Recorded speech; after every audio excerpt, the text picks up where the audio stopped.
Hi బావ, నేను మీ Chandamama. Welcome to my channel. భయ్యా, మనమైతే ఆంధ్ర కింగ్ తాలూకా మూవీ అయితే చూడడం జరిగింది. ముందుగా రివ్యూలకైతే వెళ్ళిపోయే ముందు నేనైతే టీఎఫ్ఐ ఆడియన్స్కి ఒక చిన్న రిక్వెస్ట్ అయితే చెప్పదలుచుకున్నాను. మంచి మూవీస్ అప్పుడప్పుడు మాత్రమే థియేటర్లకు వస్తుంటాయి. దయచేసి మీరు థియేటర్స్కి వెళ్ళి అలాంటి మూవీస్ని ఆదరిస్తే కొత్త డైరెక్టర్స్కి చాలా ఎంకరేజ్మెంట్గా ఉంటుందని నేనైతే అభిప్రాయపడుతున్నాను. So guys, thank you very much. ముందుగా మనమైతే ఆంధ్ర కింగ్ తాలూకా మూవీ రివ్యూలకైతే వెళ్ళిపోదాం.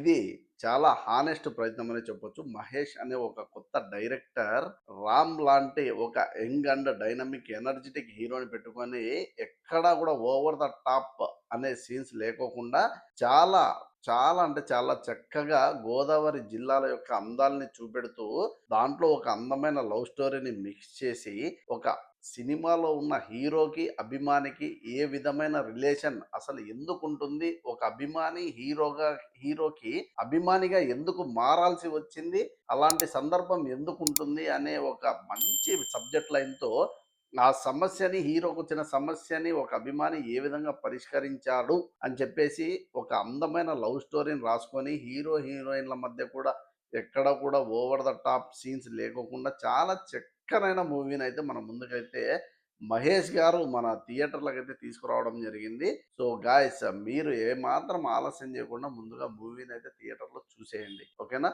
ఇంకా రివ్యూకి అయితే చెప్పుకోవడానికి ఏముంది భయ్య, రామ్ గారి యాక్టింగ్ అయితే ఇరగదీసేశారు. తను ఎప్పుడు చేసే చాలా ఓవర్ యాక్టింగ్ కాకోకుండా ఈసారి చాలా సెటిల్డ్ పర్ఫార్మెన్స్తో ఇచ్చి పడేశాడనమాట. అలాగే హీరోయిన్ కూడా రామ్ తగ్గట్టు, ఎనర్జీకి తగ్గట్టు ఆ మూవీ యొక్క లొకేషన్స్కి తన డ్రెస్సింగ్ సెన్స్తోనే తనైతే చాలా ఆకట్టుకుంది. అలాగే మన ఉపేంద్ర గారైతే హీరో క్యారెక్టర్‌లో చాలా హుందాగా నటించి మూవీలో చాలా అంటే చాలా మెప్పించడం జరిగింది. భార్య క్యారెక్టర్‌లో సింధు మీనన్ గారు, ఆమె చాలా రోజులైందనమాట తెరలో కనుమరుగైపోయి. బట్ ఈసారి సర్ప్రైజింగ్‌గా తనైతే కనపడింది. తను కూడా ఉన్న 2, 3 సీన్స్‌లో తన ప్రతిభనైతే చూపించిందనమాట. ఇది గాయ్స్ ఓవరాల్‌గా రివ్యూ. పాటలు కూడా చాలా చక్కగా ఉన్నాయి. మూవీ అయితే నాకైతే చాలా బాగా నచ్చింది. మహేష్ గారు ఒక మంచి మూవీనైతే హానెస్ట్‌గా చూపించే ప్రయత్నం అయితే జరిగింది. మీరు కూడా ఈ మూవీ చూసి ఎలా ఉందో తప్పకుండా కామెంట్ చేసి నా ఛానల్ అయితే సబ్స్క్రైబ్ చేసుకోండి. Thank you guys. Signing off me Chandamama. Thank you.